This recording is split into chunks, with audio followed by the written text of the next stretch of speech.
is KC Sports Network, proudly presented by Emprise Bank. Welcome back, everyone, to the Border War podcast here on the Kansas City Sports Network. We are presented, as always, by Emprise Bank. My name is Jarrett Sutton. I'm joined, as always, by my co-host, Jeff Hawkins. Jeff, what's going on, man? We got a lot of KU basketball to catch up on here tonight. Yeah. More, like you said, more basketball to catch up. 1 week closer to the NCAA tournament, March Madness. I mean, geez. When we got an opportunity to talk some college basketball, you can't be more than happy to be in the moment that we're at right now. No question. Some games to get to. We'll dive into Cincinnati and West Virginia, but the last time we were on, we were discussing the UCF loss, and They had a big game against Oklahoma, and really took care of business against OU at home. That was a good bounce back win for them, and then went to Stillwater and really thumped Oklahoma State. And looked really good in doing so. We talked about the change possibly in the starting lineup, and that first game right after they did mix it up and went with Johnny Furhpy and brought a Marco Jackson off the bench. Tough loss at West Virginia, and I think that was, but I mean, a really entertaining game and a back and forth, high scoring game, and then Kansas able to come back and beat Cincinnati at home on first big Monday of the year. And Cincinnati, I thought, fought and gave Kansas a pretty good game, and Kansas able to win that one as well. Yeah. So I want to start just kind of your overall impressions, I guess. 3-1 since the last time we chatted. The change in the starting lineup, and Johnny Furhpy. I mean, we can talk all we want about him. Feel free, because he's been great, and to see his development and his rebounding and his scoring and just his overall size. That's got to be a really, really big positive for Coach Self and this staff as they look to the future with this group. Yeah, and I think that's probably what's sticking in my mind. You know, these last 4 games, what have the Jayhawks been like? And I think it has been a quick change in that lineup, which we talked about with Johnny Furhpy. I just think just what he brings, he brings rebound and energy. He can shoot it. He can drive it. He can score. I mean, he just brings so many levels of the game that is definitely helping the Jayhawks step up. And he does it from an offensive standpoint as well, too. And again, when you got a guard in there that can score and goes and rebounds, and he's been rebounding the ball really well, I think that Furhpy has done a really good job as far as being that missing piece, that little missing piece that KU was kind of missing as far as that extra load to help score and just give production overall in the game offensively and defensively. So I think Furphy's done a really great job of that. And, you can tell over these last couple of games, obviously taking that loss to West Virginia. But I still think without Furhpy in that lineup, in that starting lineup, these Jayhawks just don't click the way they've been clicking. Yeah. The West Virginia game, it was a tough loss. I thought Kansas really dominated the paint. They're really good in the paint. Second half 3-point shooting is probably the one area. Kansas was 1 of 11 in the second half from 3. I thought that definitely made a factor. And then, it's tough on the road when, the free throw discrepancy. Kansas goes to the line 18 times. West Virginia's at the line 25 times, but hits 21 of 25. So in those tight games, 6 free throws ends up mattering, when you're on the road. And a really just back and forth first half too, 51-51 at the break. I was not expecting, you don't expect Kansas on the road at West Virginia. West Virginia historically like a really tough, hard-nosed, it might be a possession by possession type game. And then it was just like a high-powered offensive game. And I think that was kind of the surprise there for me. It was like both offenses were so good in that game. Yeah. And for both offenses being so good, I mean, KU, they only turned the ball over 7 times. And you would think there might have been a couple more turnovers there, but they still took care of the ball. I think what they really lacked, I mean, you think about they had 22 assists, so they're getting the paint touches, they're sharing the ball, they're moving it, it's not sticking. But I think one of the things that Coach Self really hangs his hat on, obviously, and again, they killed points in the paint. They had 44 points in the paint to West Virginia's 26. But I think one of the things that Coach Self loves to hang his hat on is 2 things. Big on turnovers, under 10 turnovers, we got a chance.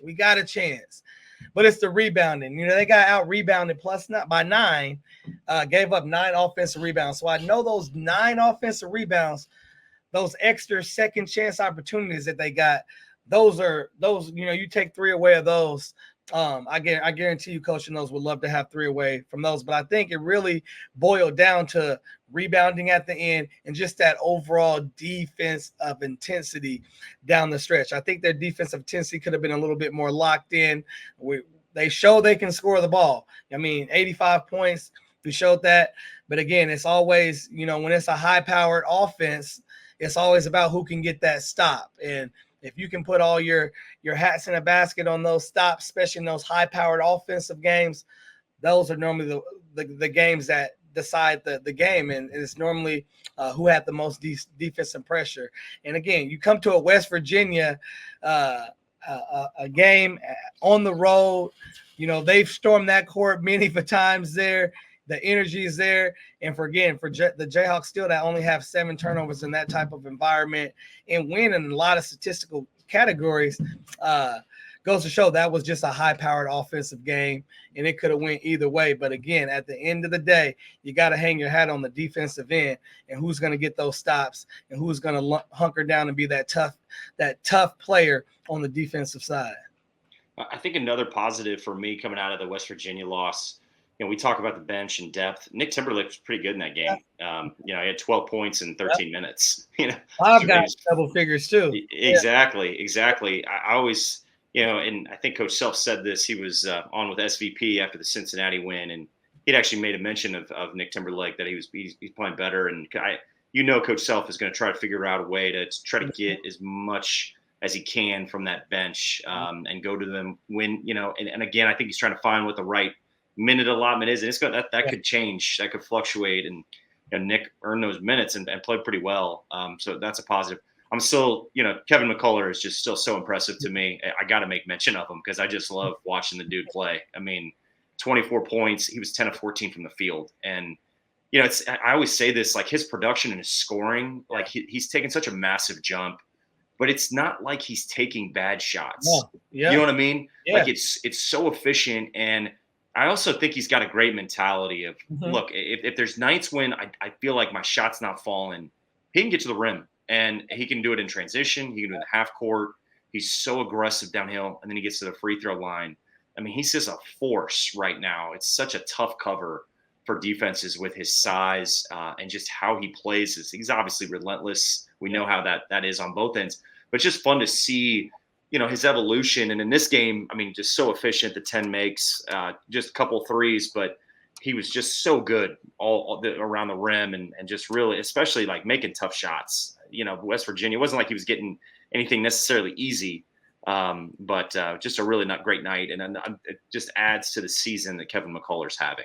Yeah. And, we've talked about him earlier, and, I told you during late night, I had a chance to talk with him, and I was just so impressed with him because, he took it seriously to say, if this team is not successful, it's because of me.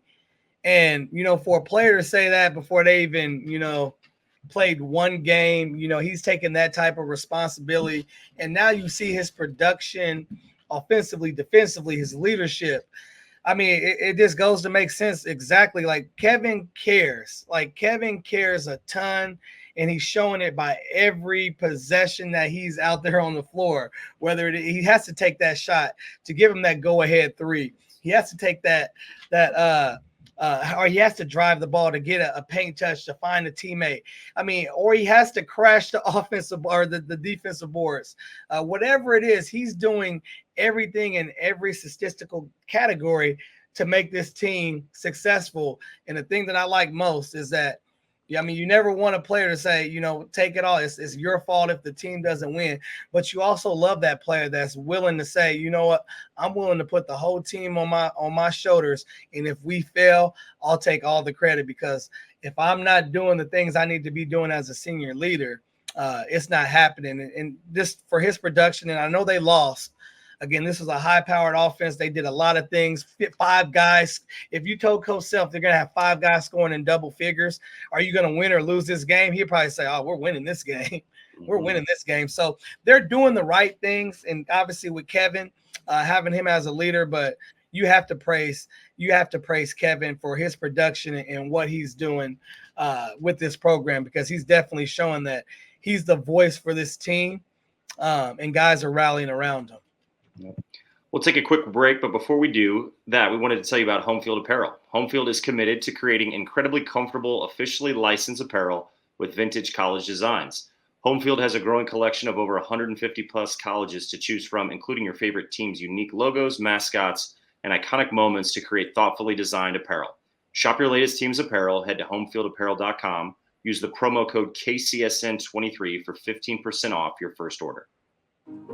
We appreciate you supporting KC Sports Network by listening to our podcast. You have helped us become the highest ranked Chiefs podcast network in 2022 and 2023. And don't forget about our daily Substack newsletter, the best written analysis you can find on the Chiefs straight to your inbox every day. kcsn.substack.com. Welcome back to the Border War podcast here on the Kansas City Sports Network. We are presented by Emprise Bank. I'm Jarrett Sutton, joined by Jeff Hawkins. And Jeff, we were just talking about the loss to West Virginia, bounce back and beat Cincinnati at home on Big Monday. Johnny Furhpy is definitely the talking point here with the night he had. 23 points, 11 rebounds. Was great getting to the free throw line. You know, it's funny when you think about Johnny Furhpy at the beginning of the year. He'd come into games and you're thinking, okay, he's in to make shots. And then, you know, defensively, you could see some flashes. And I mean, I feel like he is ahead of schedule in many ways, you know. And I know that, you know, sometimes we say, like, you're a freshman and you can't be a freshman on this team because you're very much a vital part to playing a role that helps us win. But he's now being bumped from the bench to being a starter. Again, we talk about, like, sometimes when you're a starter, getting bumped to the bench, it might be good if you're putting too much pressure on yourself. If it's too much, you know, where you're thinking too much. I think with Johnny Furhpy's in the game, like, his feel and his natural basketball instincts and his IQ, like, I don't think he has pressure because I feel like he's advanced in that area for a freshman. Like, he understands angles. He doesn't need the ball in his hands, which most freshmen struggle when they don't have the ball. They don't know what to really do. And I feel like he's ahead. He looks like an older player sometimes when you're watching him play because he just has a natural instinct to him. And now you're seeing him impact the glass, like he's rebounding. And you said it earlier, like, it's not just the 3-point shooting. Like, he's getting the free throw line, put the ball on the floor a little bit. He can cut and do things, you know, off of guys. I think this is such it's a little change to the starting lineup with him and Almarco, but I think it's I think you're already seeing a difference in how it could really help Kansas long term. Yeah, I mean, you can see it. I mean, the kid's very efficient, and I mean, 7 for 8 from the field, 6 for 9 from the free throw line. You end up with 23 points. I mean, geez, what kid can know? I only taking 8 shots. I'm getting to the free throw line. I'm getting 23 points. Like, most kids, they got to take 15, 17 shots to get to around 20 points. And for him to be that efficient, it just shows great signs. And like we mentioned, you know, when you got a guard that can rebound, that's toughness. That just goes to show you the toughness that Johnny Furhpy can present when given the right opportunity. I think it's going to be fun to watch to see where he develops over time. I know I joke around and I say Hunter Dickinson low-key is our best three-pointer. Well, low-key, Furhpy might turn out to be the best rebounder we have. I mean, you just never know. But this kid is playing with tremendous confidence. You tapped in on it. He looks like an older player.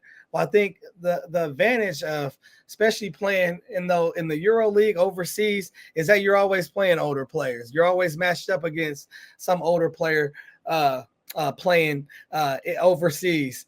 You're always playing a guy that might be 10 to 15 years older than you. So you're used to playing some of that high caliber, older, smarter group of players. And I think that's really showing in Furphy's game, especially coming over to the States and doing that. I think he's really the game is starting to come a lot easier to him.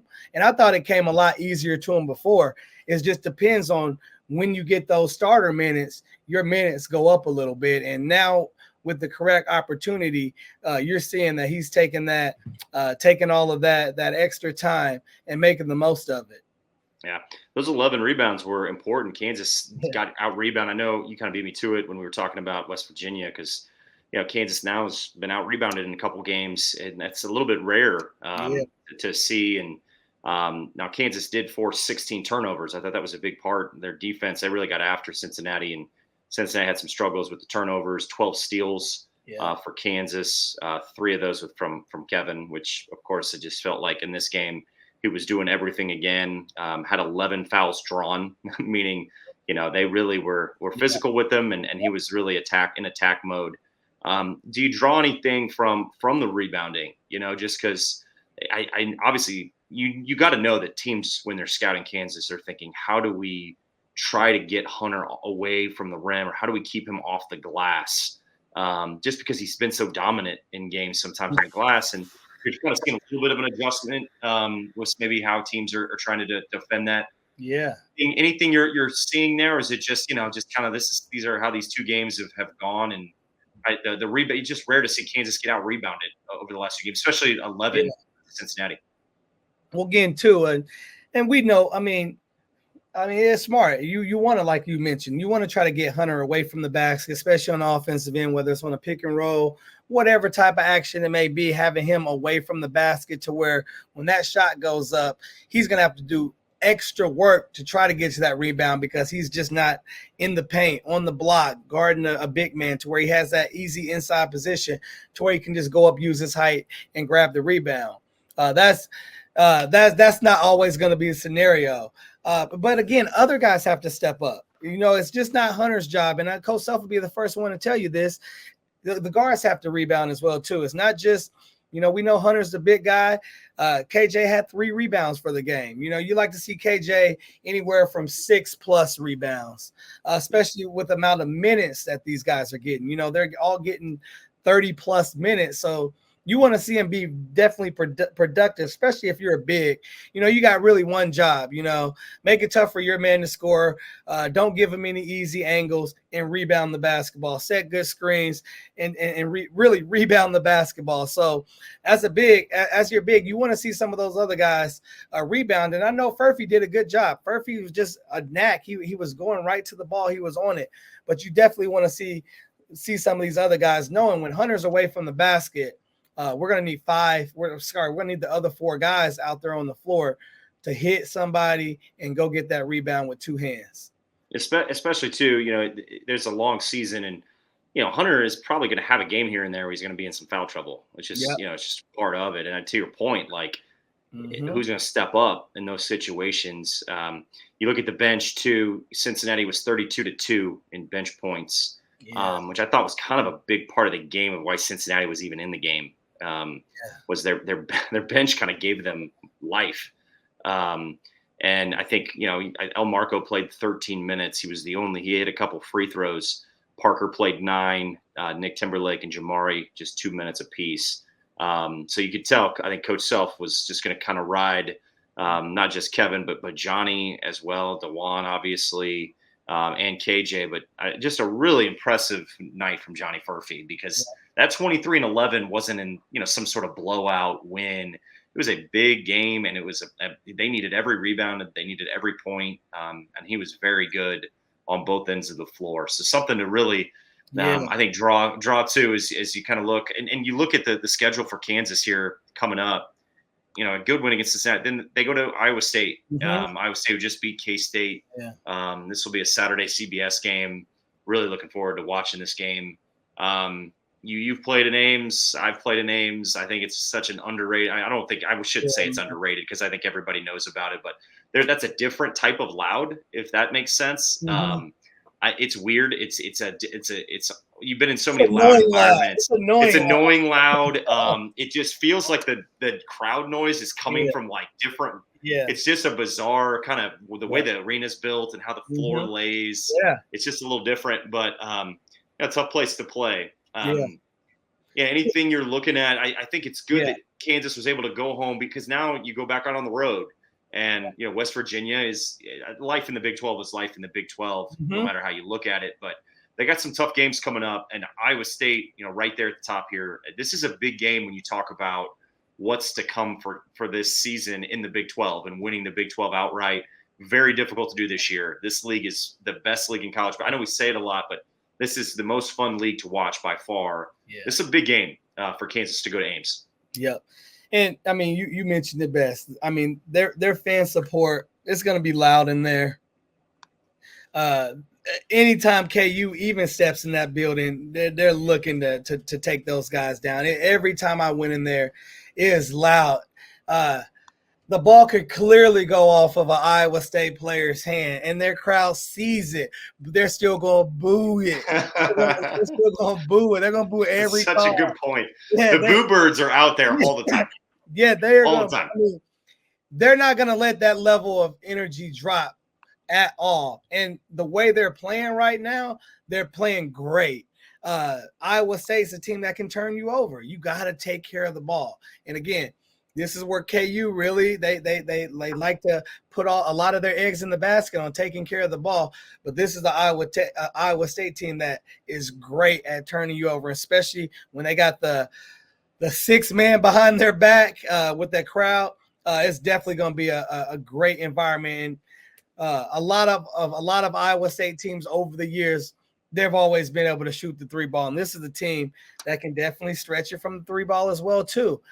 So this game, anytime you go down to Ames, and I got a buddy down here that's an alumni, man, and he talks so much crap, but he knows when KU comes down to Ames, it's a dog fight. We know it's going to be a dog fight, and they do too. And I think that's one of the great things about Iowa State.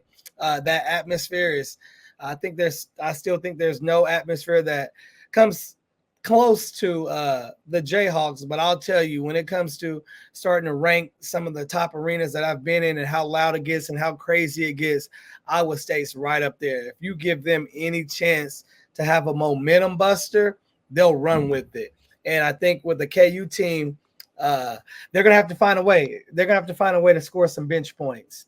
And I know we're kind of backtracking a little bit, but at watching that Cincinnati game, they're just our bench players aren't getting enough minutes. I know Cincinnati, they had 32 points off of the bench. A lot of those guys, if you add all the guys on those bench that played minutes, it was well over 40 plus minutes. Well, KU's guys, their bench players are just not getting those opportunities much, and you're seeing those starters playing a lot more minutes. It's going to be interesting to see if KU can get some bench production, because I think they're going to need some bench production when it comes to a hostile environment. And with Iowa State, I think they're going to need some guys to be able to step up outside of that starting 5. I look at this matchup too, like Tamin Lipsey. He leads Iowa State in scoring, rebounding, assists, and steals. I mean, it's just like he's a guard, but he does everything. It's a huge matchup for DeJuan. That matchup is going to be a fun one to watch.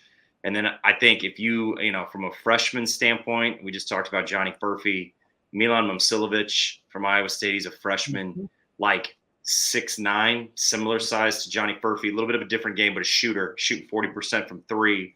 He can score it. He is a freshman. He's rebounded it fairly well, but rebounding's probably not – he's not rebounding, I don't think, how Johnny's been rebounding it over the last week and a half, 2 weeks. Yeah. But it's Keyshawn Gilbert, the transfer. He's a big-time scorer. He can pass. Those 2 guards are pretty dynamic, and then Momcilovic really can stretch it. He can really shoot it. To me, it's a DeJuan Harris. It's a Kevin McCullough game.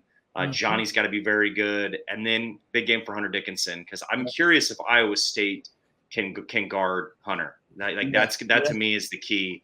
I just don't know if they have anybody that can match Hunter over 40 minutes to defend him and out rebound him. It's a big key in this game. So Coach Self will have his guys ready. Yep. This is a fun, great match. Anytime Kansas goes to Iowa State, it's always a fun matchup. I wish I could be there for that, but it should be a great game on CBS, 12:30 tip. We'll break it all down next week. So Kansas goes to Iowa State. They do have Oklahoma State next week in Allen Fieldhouse. But one step at a time, big one against Iowa State with the Big 12 on the line. And you look at the Big 12, Houston, Kansas, Iowa State, and Kansas State 4-2, Texas Tech's 4-1. And then there's those schools that just linger: Oklahoma, TCU, Texas, Baylor. What a time! We're into January. Like, league play is such a blast, and we'll see where this goes. And we'll be breaking it all down next week and talking more about KU. It's a fight to the top. Yes, sir. Jeff, good luck with your games this weekend, and we'll talk to you next week. You betcha.